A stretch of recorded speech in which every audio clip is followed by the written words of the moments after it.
And it says we're live. It lies. Yeah. Okay, I had to find all of our stuff. Okay, if you want to keep everything warm today, donate here because Supposed to be 80. yeah, it lies. No kidding. In what universe? It's a Courtney. In some Um, universe. If you like coffee, King Harv's, please let them know you heard about it here. Maybe they'll send us more coffee. Hint, hint. As always, Facebook blows underage goats, and so does alcohol, tobacco, firearms. And hey, Frank, how you doing? How's the liver, Scooter? Yeah. And we do have a guest today with us. We do. We have two Actually, guests. Courtney is joining us once she gets through unloading everything. And Am I a guest anymore? I Not don't think she's really. a guest anymore. And we have an off-camera shy guest. Yeah. Over there. and Tom Beatty is hiding over in the corner over here. Tom is one of my beta readers and also a firearms instructor All around good guy. and another old fart. So Oh, are you heading back on I-40? Oh shit, too late. He's also really tall. Oleg has one of Pincus's Avidity Arms PD10s. Okay.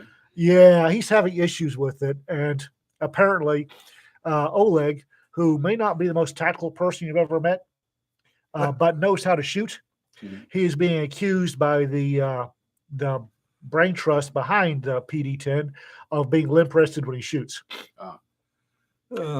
He's having Bill Armstrong says to say hi, by the way. Oh, hey, Bill. he's told me he's having an average of 3 fail to feed per magazine, Oh, Whoa. and it's a nose down. The next round is nosing down in the mag. that Oh. sounds like a mag problem rather than a. Yeah, but they're 1911 9mm magazines. Ooh. Whose magazines are they using? I'm guessing what came with Avidity Arms, Mm. and he was looking for somebody who was not limp wristed to shoot it on training on film. And Yeah. But probably not going back to 40. Yeah. Don't blame me on that. We do have, since Tuesday's supposed to be book talk, yes, It is? well, it's this is the front cover of what will be Twisted Tropes. oh nice. Oh, you got the cover. Let me see. Oh, I don't have the printing on it yet. but, I love it. That's cool. done by a local artist here, who is a friend, and she let me have it for a really good price. there you go. So we have a few other books. Where's your list? Right here. Okay. Upcoming. Speak. Falcons of Malta closes March 31st. If you have a Maltese story, send it to me. March 31st is the deadline. You've got 10 days. Chop, chop. Twisted Tropes, his publishes April 7th. So you've seen the cover already. It's going live April 7th. Allegedly, Law Dog African Adventures is going to publish April 21st. I've been told it is publishing. We're not giving you an option. Apparently, I don't have an option. And my squirrels just took off. I actually had something to say. Oh, Orange Shikes. Say what? We're not here Thursday. Courtney, John, and I, and Jim will not be here Thursday. We are going off to North Carolina. I would like to happily point out that not only have we gotten an orange new release tag for every book we've published so far, I would like to point out that the Law Dog Files re-release has gotten 2 our #1 orange tag new release. So go us. And what else? I don't know. Pick one. Anyone. We'll be doing other postcards. Oh, we'll be doing a postcards for Fantasy. Mhm. Hey, there's a Sanford. We're just all sorts of Sanfords here. Yep. So we'll be doing another postcards at Fantasy. Contact Cedar or Courtney or Jonna On Friday. on On Friday. It on goes Friday. Friday morning. Yeah. apparently it starts Friday morning. You'll need to contact Cedar or Courtney or Jonna starting Friday morning. And since I know Courtney and Jonna, Friday morning starts at 11 a.m. Yes. Yeah, if they woke up by that time. Make But the coffee will have been processed. Make by sure then. that Courtney and Jonna are at least 2 coffees deep before you approach them if you want to stay unshredded. Or just arrive with a mocha. Or bring coffee with you. Or bring a mocha with you.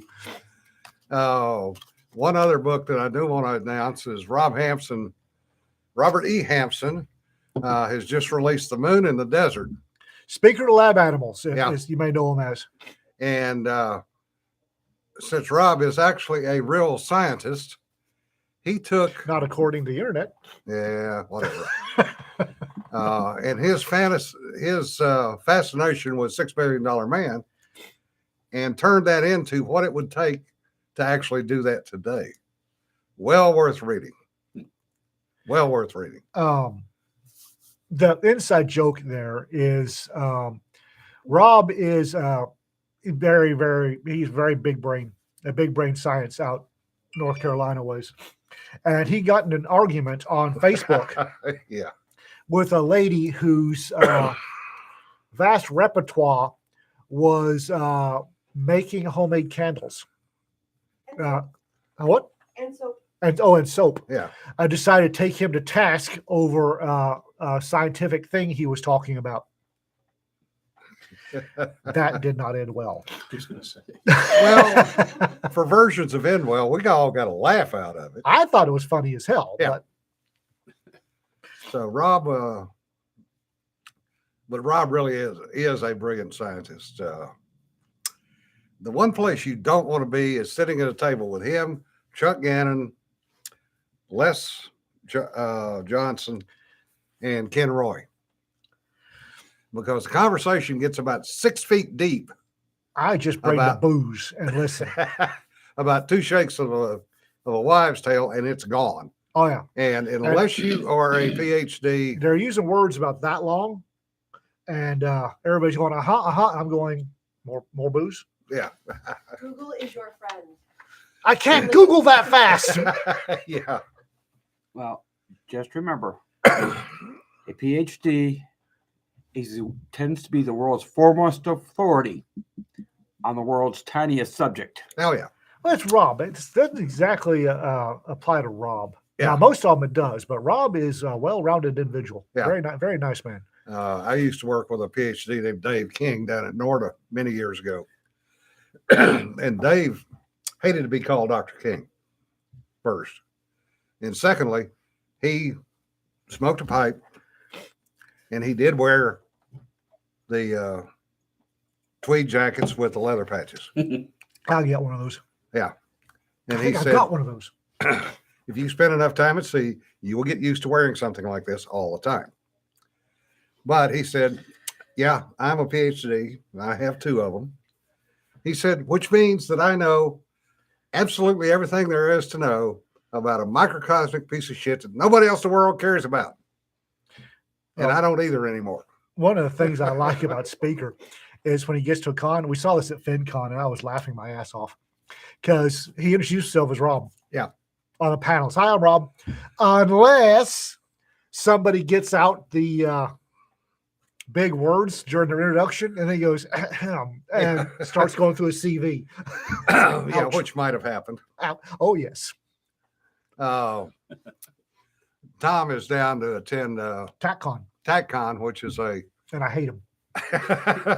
tactical training convention in Dallas, run by Tom Givens and a number of top instructors around the United States. Oh, some of the best. So before we got started, we got to talking about how many things we've seen that are newest, latest, and greatest that are really just reinventions of things that have already been done multiple times. Yep. And stance being one of them. And Tom had an interesting comment about a lady that came to the range. If you want to tell that story about the lady with her shoulder. Oh, yeah. Yeah, there was a lady that came to the range one time, and she was a private instruction client, and she had a 9mm. I don't remember what make and model. And the first time she fired it, it dislocated her right shoulder. Jesus. She had been in the Navy. She was a Navy veteran, and she had thrown it out somehow and injured it in the Navy. And so she was prepared for it. I was not necessarily prepared for the loud screaming that went on right after she fired her first shot. And it was like, oh, so she put it back in after a while, and everything, she got checked out by the EMTs, and it was okay, but she didn't shoot anymore that day. And I've not seen her since, unfortunately, so I don't know how that ended up working out for her. But I just had made the comment that the older way of shooting, where you locked your elbows out, tends to transmit all the recoil energy into your shoulders. Yeah. Whereas if you just relax your elbows slightly, your whole arms tend to be shock absorbers, which won't set you back as much. I've got a friend named Brian Hill, who's an instructor out in Georgia I was mentioning, and he talks about the fact that you're gripping the gun with your whole body, not just with your hands. Mm-hmm. So, and he doesn't use the term stance, he uses the term posture, which I think makes a lot of sense, that your whole posture does it. And I don't know if I got it from him or not, but I always talk about the fact that I can feel when I kind of am in balance, when I feel like my toes are gripping the floor. Yeah. Nose over toes. Nose over toes. And that goes back to the whole thing with grips, because being the old fart, I was taught to shoot one-handed. Then it became the modified Weaver. Then it became the isosceles. And all of these have been around for literally well over 100 years. Yeah, and by the way, there's a number of people that are saying, let's go back to shooting one-handed again. At least you ought to know how to do that. Well, that was one of the things I don't agree with. I find myself loving dot sights. Mhm. I really do. I was recently given a Glock 48 with an MOS, and I immediately slapped a Swamp Fox, a green dot on there, and I absolutely love that little thing. But I'm starting to see folks that they're teaching people only with dots. Mhm. That's happening a lot. Yep. And because it's shooting with a dot is, I won't say easy, but it's intuitive and it brings you results in a hurry. Mhm. And that's all good. That's great. But you need to know how to use the sights. I agree with you. Yeah. Although that sort of same train of thought was back when calculators came on. You still needed to know how to use a slide rule, and how many people use slide rules anymore? Well, I actually have one. I I've have got one as several. well. That's actually, there's a story. When we, in the 70s, when we were in Nigeria, my dad had a whole load of baby engineers show up. He sent them out to Delta rigs, which were out offshore, and they got there without their calculators. Yeah. And they were useless Mhm. because they'd never been taught how to use a slipstick. Hmm. And I can use a slipstick or a whiz wheel, either one. I sometimes, for a quick, I'm not math brained. Math is not easy for me. Stick, because it's visual, it is. Yeah. It becomes easier, not Mhm. easy, but easier. And I still think that at least if you're an engineer, you need to learn how to use a slide rule. Well, you need to learn. It don't matter how many computers you got. You need to learn how to write with a pencil. Mhm. Same thing. Yeah. Well, my famous rant on cursive. They don't teach cursive anymore. The Constitution of the United States and our founding documents are written in cursive. Which will make them secret documents with the new generation, because they won't be able to read them. No, that's all right. They won't be able to drive a stick shift either. Yeah. That don't get me started. Yeah. Don't get me started. Me either. And along the gun line, Poor California.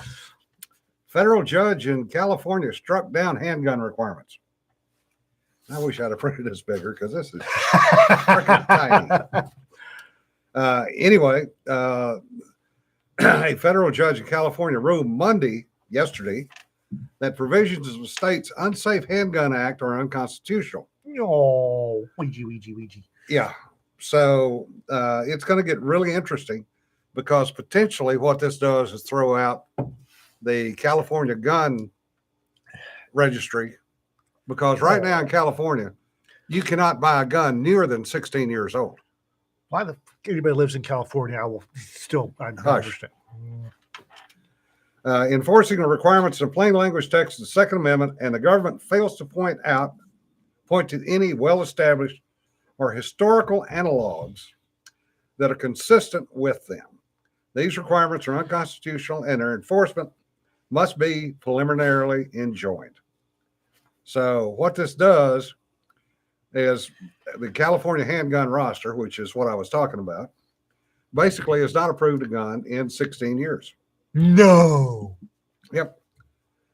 Because California's not letting people have guns. it required the gun to have a loaded chamber indicator, a magazine disconnect, and microstamping, Which doesn't exist. which doesn't exist. So requiring something that doesn't exist, and if you don't have this thing that doesn't exist, you can't sell your thing because it doesn't have something that doesn't exist. Yep. So the bottom Horseshit. line is Horseshit. the whole California gun legality thing is about to get interesting. So I'm guessing that they're appealing it to the entire. They've appealed it, right? It's California. Oh, California will appeal, of course. Yeah. Yeah, it's California legislative logic in a nutshell.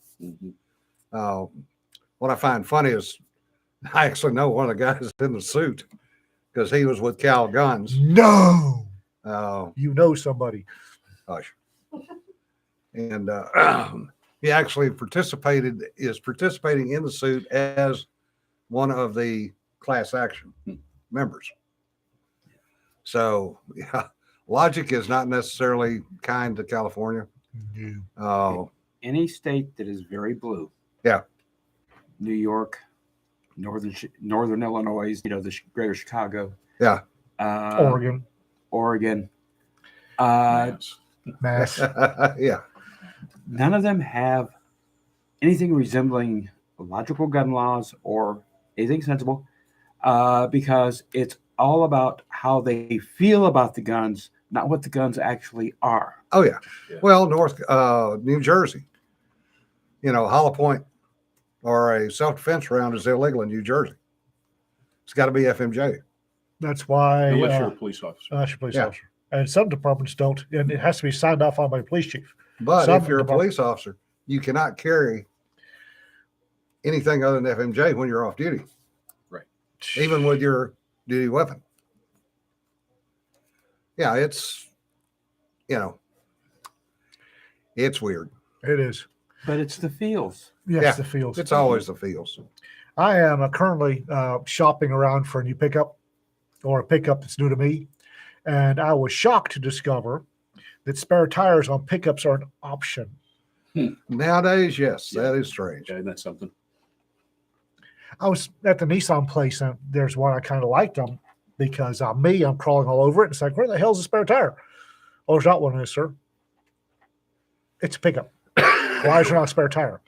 Well, it comes with X number of years of roadside assistance. Yeah. Some of the roads I take my pickups down, they don't get roadside assistance out to. Why? Some of the roads you take your pickup down to, they don't have roads. Well, there is that. Make sure they have run flats. Yeah, have you priced run Have you flats priced- lately, Sir Brass? Yeesh. Yeah. It's like, well, I may be buying a used pickup because I will not buy. I will not. One, I'd kind of like a pickup with a manual transmission. I realize that modern automatic transmissions are better than manuals. I don't care. I miss my manual transmission. And two, Right there with you. it's got to have a damn full size spare tire. Yeah, that's why we always pack tools. I can guarantee that every one of our vehicles has got a set of tools in it. Yeah. Well, you've seen all the ammo cans in the back seat of mine. Yeah. Not a one of them's got ammo in it. Yeah. There's That's one. hard to believe.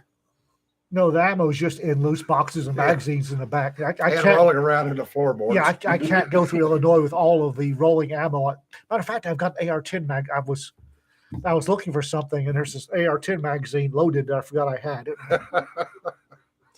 But I've got one that's got a Wooby and a couple of schmogs in it. I've got one with my cargo net. Yeah. And I've got ammo cans that have got stuff in them.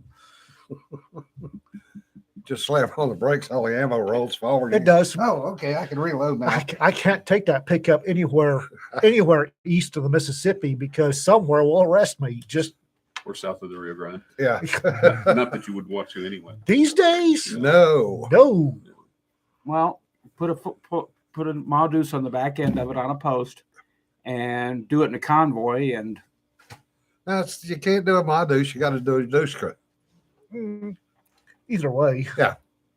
But I want the Modus that the Navy uses, so that when you go through the Rio Grande, it still functions. It's waterproof. Yeah. trust me, the Rio is not deep enough for anybody to worry about getting their rifle wet. Some of that shit is deep. Depends on where the crossings are and how well you know the crossings. Mhm. No, there's no water in the Rio Grande, but Yeah. Again, my favorite ever vehicle is a 96 Ford Bronco. Yeah. Mm. Just, I had one as was issued to me as a patrol unit, and I love that thing. Oh, I love that thing. That was a good piece of kit. Johnny, your toolkit's a little different than ours. When you tear your pants changing your tire, I can fix it.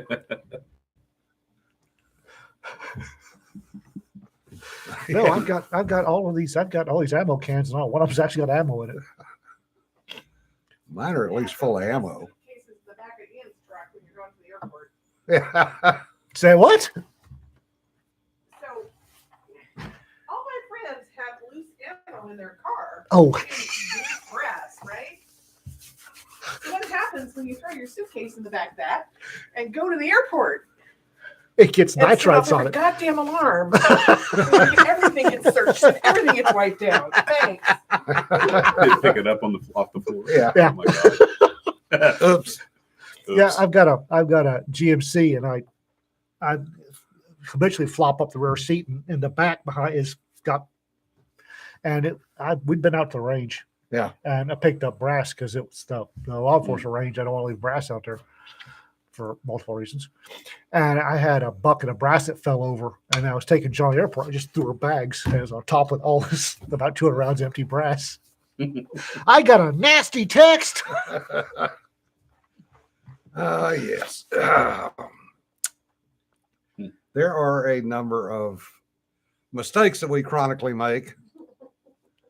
I didn't think it was a mistake. I just Well, the proverbial people that don't have separate bags for flying. Mhm. on Yeah. this time for my notification. If you're gonna go traveling, have a dedicated range bag, and then have a dedicated traveling bag your guns never go anywhere near. Yep. I've got too many friends that have wound up getting crunched up by the TSA because they use their range bag as a traveling bag and forget the magazine in the bottom, or worse, the gun. Mhm. I've got a dedicated yellow and black bag that military training. I pack it the day before, and as soon as I get home from a trip, I don't rest until I've unpacked that bag, put everything away, and put the bag away. It's just the debt is not done Mhm. until the bag's unpacked. Mhm. It's old habit. Yep. It makes my inner squirrels happy when the bag is packed away. Everything's unpacked, bag's packed away. I'm actually home.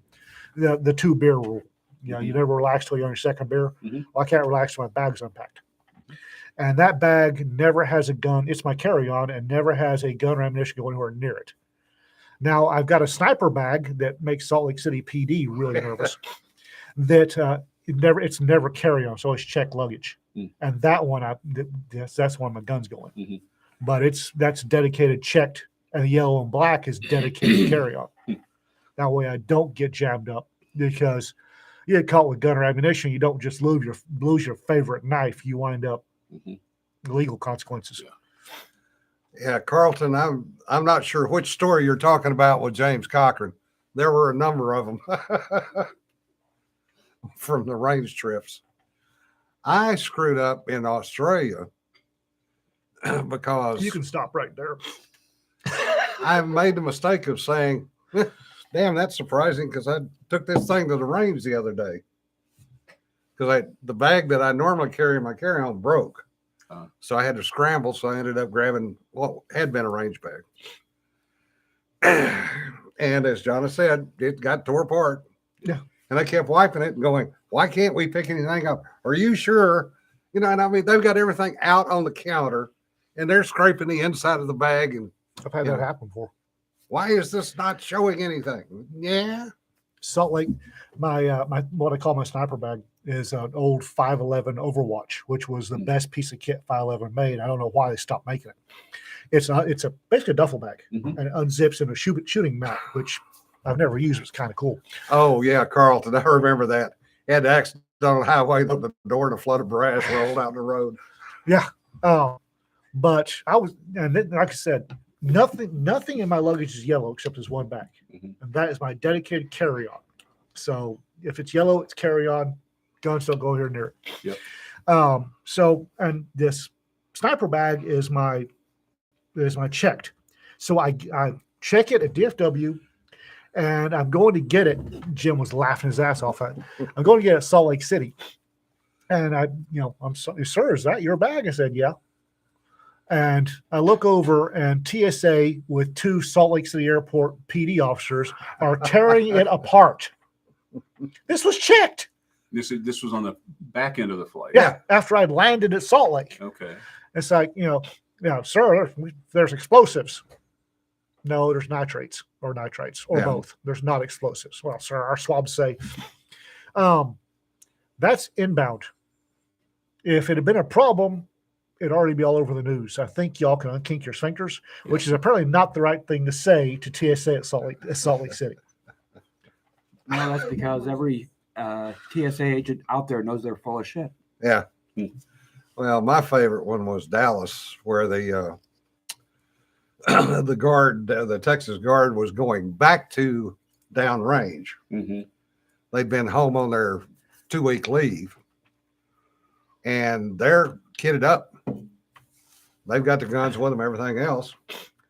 And they start going through TSA, and TSA starts going batshit because all of them are showing nitrates, No. et cetera, et cetera. Hmm. And the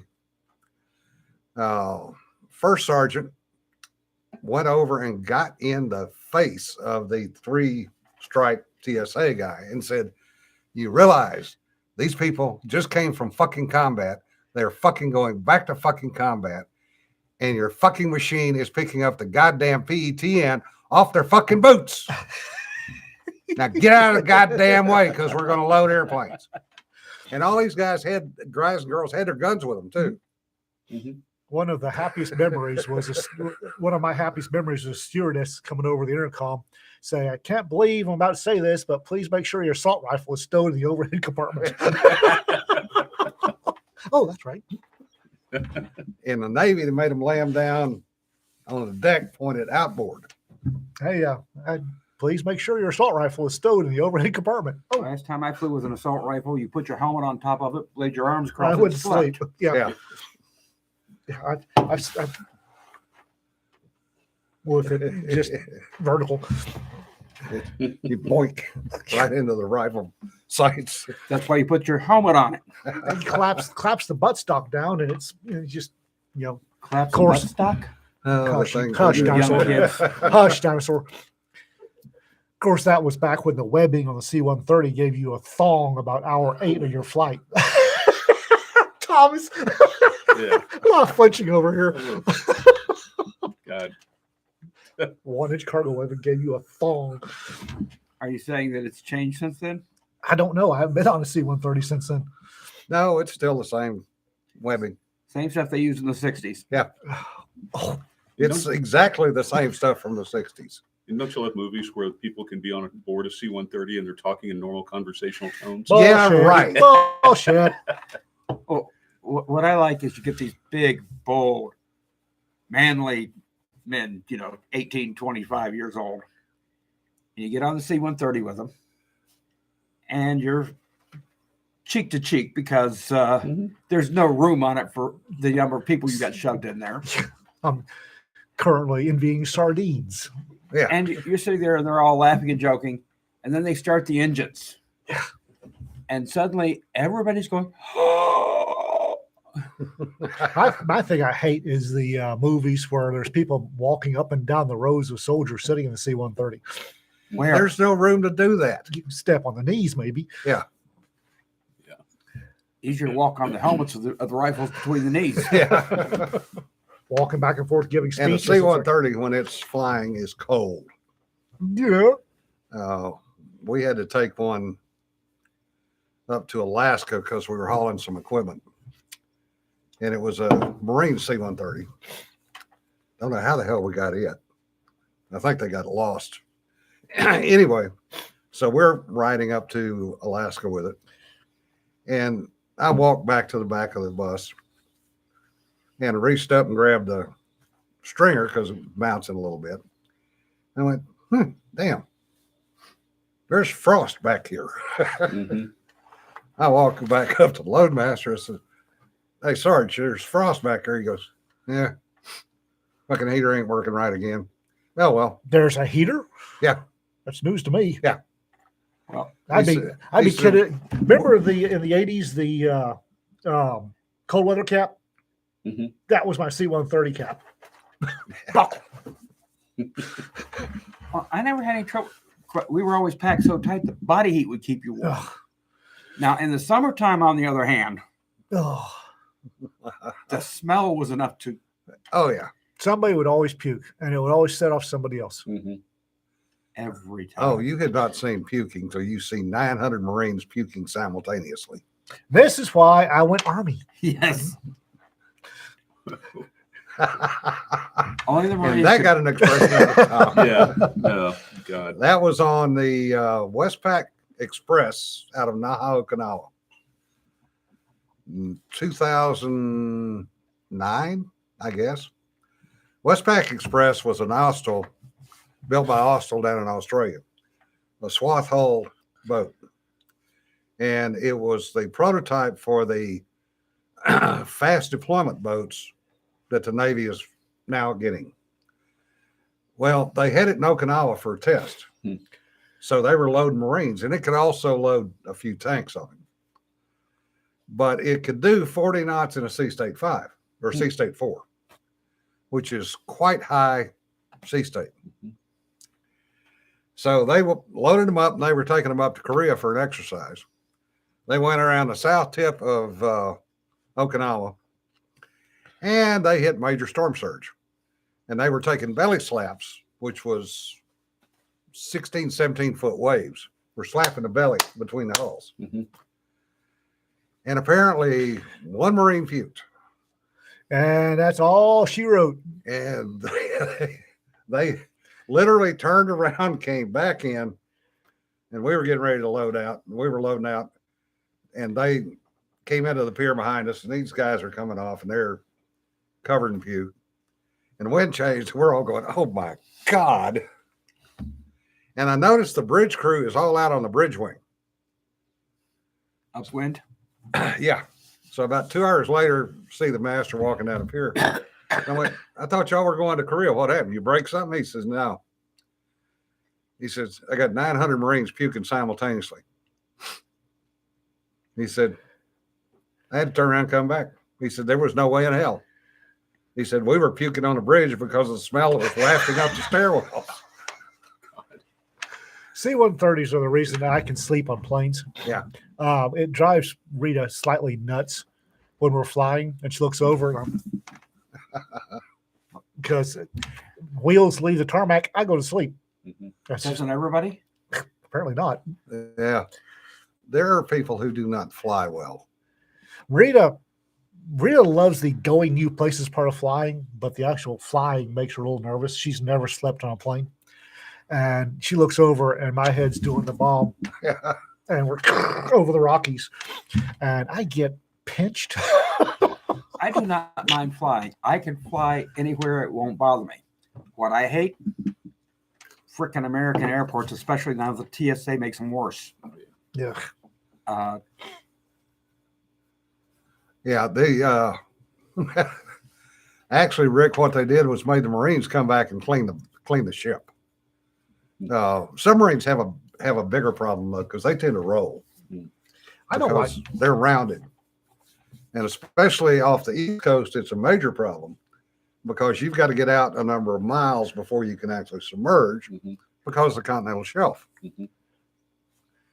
So submariners tend to run fast on the surface as fast as they can to get out where they can submerge, which works fine until you get some weather going and the boat's sitting there doing this for hours on end. And there are a number of people that turn various shades and colors and do various things to keep from puking. And then there are those that just say, screw it and puke and go on about their business. We had a crewman years ago, ordnanceman, that got sick on every flight, but he had 5 kids. So that $55 a month was a major impact to his family. So Al would come on the airplane with literally a dozen trash bags. And he would puke the entire flight, and everybody else would do his job, including the officers. And Al would get off the airplane and apologizing and taking care of everything. But he had to have that $55 a month. And he finally got treatment, which actually turned out to be putting him in a centrifuge to get him over the air sickness. And he wanted to retire as an E9. I've never gotten airsick. I've never gotten seasick. I've never gotten airsick. I'm just lucky. How did they give you an asthma attack before you got on the airplane? Every shop had their own little diffuser. Oh God. And Yes. you could smell it like coming in from just from baggage check. Every single shop had its own diffuser of something, and they didn't mesh, and half of them triggered an asthma attack. It was like walking past Bed Bath and Beyond in the mall. Yeah. It's like walking through Bed Bath & Beyond to get from one gate to the other gate. It was a 1.5 mile walk for me. That was fun. It's flying up to LTU without Rita one time. Rita take another flight. And I got sitting next to some bimbo. This is back when I had the Indian elder on the other side of me. And we got done. We landed. And apparently there had been some bad turbulence. I don't know. I was asleep. And she looks at me. She's got bags under her eyes. And she said, "Did you have to fucking snore?" I remember that flight. Sorry. Did you have to fucking snore? Oh, yeah. Yeah, Rick, sometimes even when you were at depth in the North Atlantic, you would get rolls. 150 feet down doing 30 to 45 degree rolls in a submarine. I've usually had a pretty strong stomach, so I don't bouncing up and down doesn't bother me. That'll probably change Yeah. because everything else is changing. Airplanes, boats, I've never had an issue. Oh God. Steph says, happened last week. I accidentally walked through a cloud of Udi French Bordello. Ghastly. What is it with people that take a bath in that crap? Yeah, it's perfume, not marinade. Yeah. To be fair, men are worse than women when they wear it. Men don't wear it as often. Sometimes. But as a rule of thumb, the guy goes, "Oh, I get the most expensive stuff," and go drench, drench, drench. Or the Axe body spray. Oh, God. But Whoever- isn't that supposed to attract women? Yeah. Stay the hell away from them. Whoever marketed that crap. Ah, Apparently, near as I can tell, the only thing Axe body spray attracts is stuff you don't want to touch with. You just don't. hey. Back in the day, we had Dependence? high karate, which was effectively the same thing. Oh my god, that stuff is hideous. Wallbanger, I did go up to Mare Island a few times, not because I wanted to, because I had to. Let's see. Brian, I don't actually remember. I know he went to the centrifuge that the Air Force had at, I want to say Luke, one of the training bases. And something that they did with him in the centrifuge finally got him over the air sickness. When I was still working the jail, I had a really strong stomach. There was stuff that we're not going to discuss here that, other officers would be yarking their toenails up and I'd be taking their sip of coffee. Yeah. But having been out for almost 3 years and not being exposed to it, Yeah. my stomach smells. There's certain smells that didn't used to bother me. That's now it's like, ooh, Yeah. whoo, gonna stay away from that. Differ, you're fired. You don't, that's coffee abuse when you spill coffee. Nah. I can talk. Really, I can. Rest in peace, Differ's coffee. Yeah, there was some body fluids that we used to deal with all the time. Never used to bother me. Now I got a whiff of some of this body fluid the other day. It's like, ooh, okay. Well, I don't have to deal with this. Out of the Nancy, that might have been it. The centrifuge might have reset his inner ear. I know it wasn't the smells on the airplane because he had 5 kids, so he had dealt with all of that. So what are you teaching at TACOT? I'm not. I'm Just an RSO? RSO. You should be teaching something. You know that, right? They'll let me know if they want me to. Yeah. Which I'm not. I don't consider myself to be qualified for that. I teach a lot of beginning stuff at the range. Well, you're I work teaching at. with mass. Just as an AI. I'm Yeah. not doing anything other than just keeping people from shooting themselves. I hope. I need to find my old armor carrier. I used to, when I was teaching prison guards in Amarillo, I had this special red armor carrier with "Do not shoot here," Yeah. and not a safe spot on the back, and on the front was "Do not shoot here." On the back, not a safe direction. I need to find that. The RSO T-shirts last year I saw that I liked. I think it was basically I'm an RSO. You have to do what I say or leave. I like that. Yeah. I never understood getting in an argument with the RSOs, range safety officers. Never understood. You're never going to win. Yeah. Why get in an argument with them? I've only lost my cool once with a guy at the range. It was a few months ago. I work at an indoor range there in Raleigh, and he basically was being very unsafe. And when I tried to change his rifle from pointing at the door of the bay where we were shooting to go down range, he said, "You can't touch my rifle without my permission." And I said, "Dude, I'm going to touch you without your permission if it's going to keep people safe." Yeah. But it sort of escalated from there a little bit. But You didn't touch my rifle without my permission. Okay, get out. yeah. Yeah. Got a question. I actually mentioned this in a live stream a couple months back and got a mixed bag of responses. You're on a range, and somebody has brought their teacup human, and they have a Nerf gun, and they're running around behind the line shooting people with a Nerf gun. How do you feel about that as an RSO? I like to twitch. I was going to say I would not allow that to happen. Okay. Thank you very much. Yeah. Okay. Yeah. Okay. Yeah.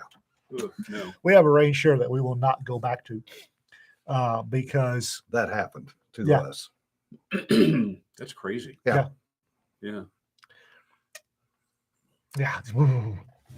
Yeah. No, that would not. For several reasons, but yeah.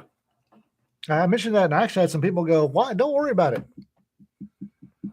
Not shooting with you Yeah. ever." Yeah, it is amazing some of the things you see working in a public range. Yeah. Just, Well, and Winkle Red brings up a good point. Competition, you tend to get people that will do things that are outside the norm Mhm. because that's the way they've done it for competition. Mhm. And when they go to a range that's not theirs, the RSOs often take offense. Yeah, but that's a different story than the kid running around behind Yeah. the stuff. And, Well- and there has to be, you still should have enough mental wherewithal to be able to adapt to what the range rules are where you're Yeah. working. Well, You know. even in, I've done some fairly high speed training in retrospect, stupid training, but as long as you follow the 4 rules, you Mhm. should be safe on any public Yeah. range. Mhm. Well, Bill makes a good point that the I've been around guns all my life crowd are often the worst. Yes. Yeah, Or the red flags we see are, I've been shooting forever. I'm a law enforcement officer, or I was in the Army. And people that say that, you kind of got red flags Yeah. a little bit. well, Yeah. I hate the ones that I know what I'm doing because I have my wedding tackle is an Audi, not an Innie. Yeah. Mhm, I have a tallywhacker, so I know what I'm doing. mhm, Yeah, no, you don't. I'll guarantee you don't. right. Well, but how about all the guys that, I've got 3,000 hours of Call of Duty. That's nice. Oh, yeah. The day that somebody uses their thumb to touch off a firearm, they can come back to the range. Yeah. Because that's how you shoot in Call of Duty. Use your thumb. And Yeah. just no. Yeah, we had a guy that just left the range from us, and I'm not saying that euphemistically. He just quit, basically. But he was an old fart like us, and he basically was a gun muzzle magnet. We would kind of stay away from him. I don't know what it was, but he was always getting guns pointed at him. Just amazing. The flagging people is I will give a warning for the first time you flag somebody if I'm on a range. Mhm. It's like, Me too. dude, watch your muzzle. Mhm. Yeah. The second time it happens, it's time for somebody to leave. Either you Yeah. or me, we got to go because Yep. We've had a couple of things that were very interesting. About 4 months ago now, I saw a video on YouTube where somebody was shooting in an indoor range. A piece of spent brass caroomed off the wall, came down and hit a cartridge in a tray and set it off. And we're going like, this is that's a one in crazy. a million. Well, that's what I was thinking. That's Yeah. crazy. We had it happen twice in 3 weeks at the range I work at. Holy dogs. Damn. And I don't know if it's because primers are softer now, I don't or think they're what? that soft. but so our SOP now is just no uncovered ammo Yeah. in a tray with the primer sticking up. Smart. I just What put was them it? in the Was it box. Remington ammo? I don't know. I don't know what it was. I just Because know it Remington, happened. I know, had a bunch of soft primers. Yeah, but that's It was crazy though. 2 in a row is. Yep. You see, so I wouldn't work a range. You have my hat's off to you for working a range. I wouldn't, especially a public indoor range. hmm I've worked enough law enforcement ranges, and when Those are scary. when our guest here says that law enforcement are the worst, he's not kidding. So the worst, most dangerous people I've ever seen have been some prison guards and law enforcement officers. Really have. Yeah, I think somebody once told me that the class of people that have the most NDs are not just law enforcement, but law enforcement firearms instructors, Mhm. because they're That's so right. complacent about the guns that they deal with all the time. I mean, it's got a name. We call it desk pop. Mhm. Desk pop is the euphemism for you shot your desk or the wall or the carpet. Mhm. And generally over we'll be checking your gun. Yeah. And there's, especially if you're in prisoner transport or do anything with a jail, there's a lot of administrative gun handling, and the more you couldn't finger the guns, the bigger issue, the more likely you are to have an issue. Yeah. Because going in jail, you have to take off your firearm and put it in a gun box or the trunk of your car. Mhm. And going into prisons, Texas prisons, some of them are the stupidest people I've ever met in my life. There was one unit we went to, and you pulled up and they lowered a bucket on a string, and you had to put your sidearms in the bucket, and then they would lift it back up to the tower. They are very, very, very careful about sidearms. But one of my habits that I get dinged about is the fact that I'll chamber press check. Now, anytime firearm's been out of my direct control, I press check it. Sure. Wise thing to do. Because I had a young officer who thought it was funny. We were at the unit in Gatesville, went to Gatesville, and you had to outside the gate was a locker, so you had to put all your everything, shotgun, everything that was a weapon in your cruiser had to go into this Mhm. locker. You locked it up. And you had to drive your inmate in. You couldn't take your inmate out of the cruiser and walk him. He had to be in the cruiser till he was inside the sally port. So everything had to go in this locker. So we put everything in there, drove the inmate in, got the inmate checked, received by TDC coming out. And I parked on the parking lot, and my rookie went over to get all the weapons, and he thought it was funny to unload mine and handed me up and gave me back an unloaded gun. Jesus. He thought that was just funny as hell. And after I found that, and we had some wall-to-wall counseling regarding giving me an unloaded gun, just ever since then, if it's out of my control, I press check it. Well, And it's just like when we get together and somebody's got a new toy. it's checked and cleared to everybody that touches it. Every That's right. person that touches the That's gun the way it should be. checks and clears it. Yep. Yep. Even though they've just watched the guy next to him Mhm. or the girl, press check and clear. Yeah. But the bucket thing, somebody asked how they know which weapons went back. Generally at TDC, you only get one vehicle at a time. Only one sheriff's office shows up at a time. But I've heard of people sending the bucket back. If it's not mine, give me the other one. And then you've got somebody you don't know up in a prison tower with his 16 hours of prison firearms training Yeah. who's taking your gun out of the bucket. So it got to where I had a Nancy says, "Hear that, Alec Baldwin?" it got to where I started carrying a snap-on, a holster with loops when I was doing inmate transport, and I would leave my sidearm in the holster, unsnap it from my belt. Yeah, Sarah makes a good point. Alec Baldwin can't hear anything over the roaring of his own ego. Yeah. Well, Alec Baldwin is not necessarily the worst of the Baldwins. They're all every one of the Baldwins except for Adam, who's not related to that bunch. Yeah. Is this amorphous mass of stupid? Yeah. They all blend together. There's a Billy Baldwin who's a female. Apparently is thinking that, we need to go shoot Trump so that we can have a safer country. If we're shooting Publicly. politicians, I've got a list. Actually, Jesse, when I was out in LA, some friends of mine worked for CBS Television and Sony Pictures. And I actually got a chance to go shoot with some of the actors, and they were surprisingly good on the range. I won't name them because that would be outing them for being conservatives, but they actually knew how to use a weapon. And they were pretty good shooters too. Yeah. Steve Baldwin, good guy. Hollywood delisted him. Steve Baldwin. He's one of the brothers, though, isn't he? Yeah. Adam's the one that's not related. Yeah, I he's like not him. related. President Baldwin of an alternate universe. Yeah. That's another thing is somebody was talking about a gun store. I actually had an opportunity to go to work for a gun store after my legal problems got solved. And I walked in there, turned around and walked right back out.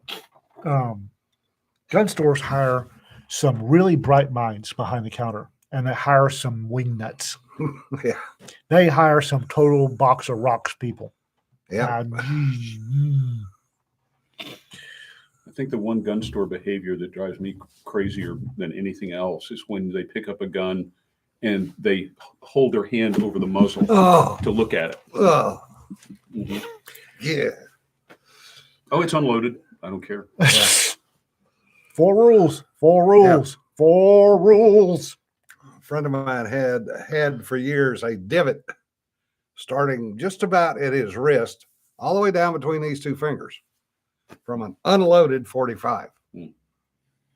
I find it extremely difficult to get my offhand out past the muzzle.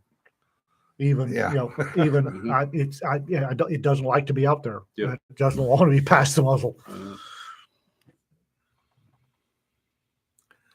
Oh, who was the God? It wasn't Pincus, or was it? It's before I get started. How do you feel about Rob Pincus? Oh, who used to do the Magpul stuff with Haley? Oh, Chris Costa. Costa, yeah. Costa. I watched a few videos of his where he was talking about the AR shooting, and the number of times he muzzled himself. Mm. It's like, good God. Well, you know, he invented the tactical use of lever guns. Oh, he Oh, invented for it. fuck's sake.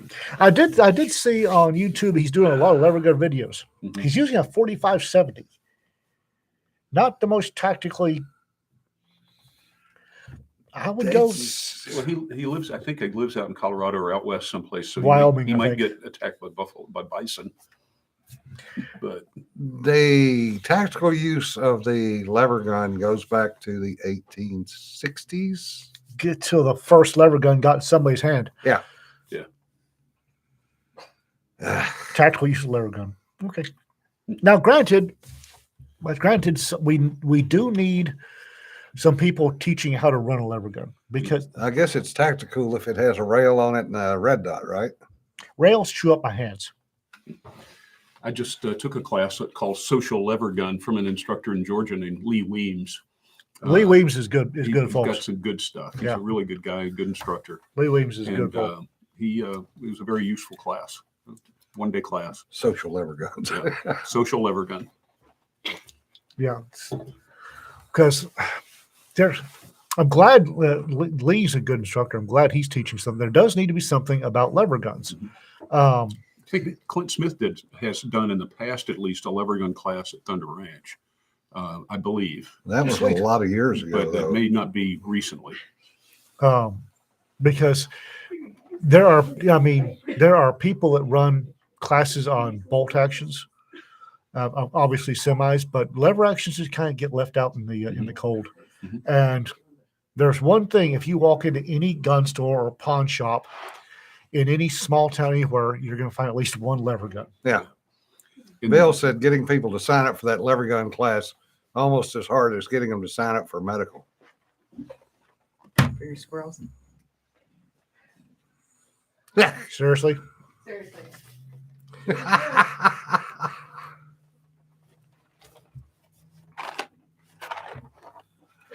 Oh, Cheetos mac and cheese. Oh God. Box of bones. Box of bones.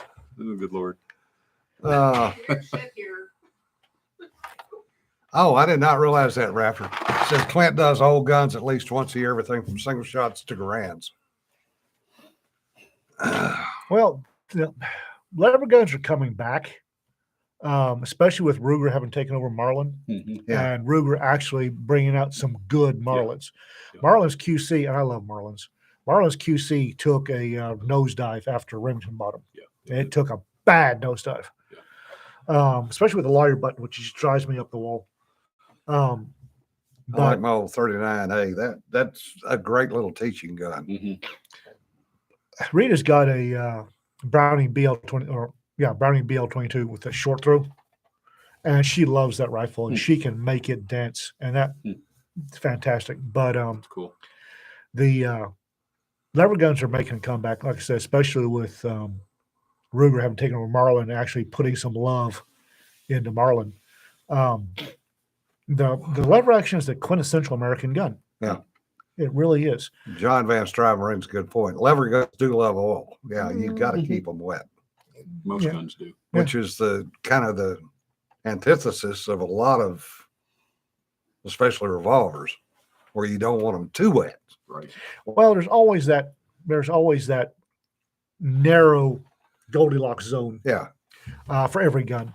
Even your Glocks have a maybe not as narrow as some others, but a Goldilocks zone. Yeah. You can over lube a Glock and you can under lube a Glock. Same thing with every. It's just the way it is. I I remember when Rob built my AR for me. He literally, that thing was sopping wet with CLP. And he I goes, hate CLP. Well, it's good for break-in. So he goes, all right, let's go shoot it. So we put 90 rounds through it as fast as we could pull the trigger and change the magazines. And the barrel was literally smoking. He goes, okay, set it over in the corner. So we went and shot a couple other things. Came back about 2 hours later. He goes, well, let's see what I broke. Didn't break anything. But that thing runs like a top now. But there again, a armorer, Marine Corps armorer, Mhm. doing what he knew how to do Yeah. right. Right. Of course, it took me figured 2 hours to clean the son of a bitch after that. Sorry. I find I'm quite happy. Tetralube. If you run with Tetralube, or they don't make any more Slipstream, and break in with Tetralube or Slipstream, the Goldilocks zone becomes a lot wider. You do some metal penetrating lubricant like Slipstream or Tetralube. Yes, I did, Joy. That was for a $300 rifle. I enjoyed cleaning it because, especially when I found out afterwards what everything was actually worth on the gun.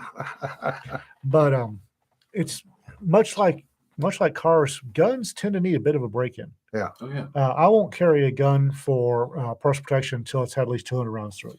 Back in the day when people were hand fitting parts at the manufacturer, it probably needed it a little bit less. But today it's just pick parts from random part bins and just put them all together and send them out the door. You definitely have to have them broken in. Remember when the big thing was the Molly bullets? Oh yeah. Oh, good Lord. yeah. You had a series. You had a Molly lube the barrel. Yeah. Fire form barrel, fire something. It was a Yeah. pain in the butt. And Which didn't didn't really actually, do anything. Didn't actually do anything except put money in other people's pockets. Yeah. Um, Well, how many times have you seen the best thing since sliced bread come in the gun world and find out later that it just didn't really do much of anything? Yeah. There's a lot of snake oil salespeople in the gun world. From- That's why Frog Hops number 9 is still I around. still use it. Yeah. I still use their copper solvent unless Yeah. I need something, unless I've got a really badly copper fouled barrel. the plant-based lubes. Remember when they were all big? Frog lube and something Yeah. else. The Yeah. plant and Yeah. don't use plant-based lubes. So, do you guys remember a guy that was a champion pistol shooter named Michael Voigt? Mhm, yeah. I took a class from him many years ago, and I asked him what he was using for lube, and he said, "I just go to the auto parts store and buy Mobil One synthetic, Yeah. and use that." And that's what I've been doing pretty much. Any good high quality synthetic oil works just great in guns. Yeah. You know. Well, That was 5W30. I was Yeah. a friend of ours, Joe Spears, been to gunsmith school, really good gunsmith. I asked him what he used, and he said the same thing. Mhm. Yeah. So after I will break one in. I'll use Tetralube or the last of my other stuff for about the first 200 rounds. Mhm. Just dinking around and getting on, and just pulling Yeah. the trigger 200 times. Yeah. Then after that, I'll go buy a bottle of Royal Purple. Mm. And just in Royal Purple, and a bottle is a hell of a lot cheaper than. And he said it's exactly the same stuff. Matter of fact, Royal Purple will sell you gun oil, Mhm. and it's just 5W30 that they put in a smaller bottle and added more Charge. number. Yeah. Just charge you a lot more for Yeah. it. Yeah, that's right. Differ says CBD oil lube. No, Your gun will shoot high then. High and right. ouch. I've And used, on that note, folks, we've wasted another shit. hour of your time. as I say, I've used sewing machine oil and 3-in-1 oil. Yeah. As Yeah. long as you don't get into high northern latitudes, it works just fine. Actually, in the high northern latitudes is where it works the best. Not for me, it didn't. Well, you're weird. Yeah, it got Worked good at Chosen. sewing machine oil. Yeah. For me, it started getting gummy. Maybe I used the wrong brand. Started getting gummy. Singer. Yeah, Singer sewing machine oil. That's what they used in Korea. That was what saved the Marines' life over there. Mm. Well, on that note, folks, thank you very much. I'd like to thank everybody for showing up and actually giving stuff to talk about. Yeah. Yep. And it was supposed to be about books today. Thanks, However, thanks for letting me horn in here. Oh, please, thank you're you. more than welcome. And Bill says he'll see you next week. This coming weekend. This coming weekend, yeah. You will not see us on Thursday because No, we won't we're be. going to be out of pocket. I will be on the road because I'm taking a 19-hour road trip.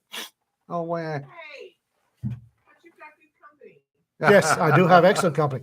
I will be taking a 19-hour road trip with John and Courtney. And We will assuming be that at Fantasy in Raleigh, Durham. his actual neck of the woods. Yeah. While Oh, he'll he's be out in, here. Maintaining equilibrium. yeah, while he's in our neck of the woods. Hopefully, nothing but time will release this week. I'm waiting on the final edits to come back today. And that'll be, the intent is to release it by Friday at the latest. So So you'll have a release at Fantasy? Yeah. Outstanding. All right, folks, y'all take care. Remember, don't sweat the petty stuff. Don't pet the sweaty stuff. Be safe, guys. We'll see you later. Bye bye. Oh.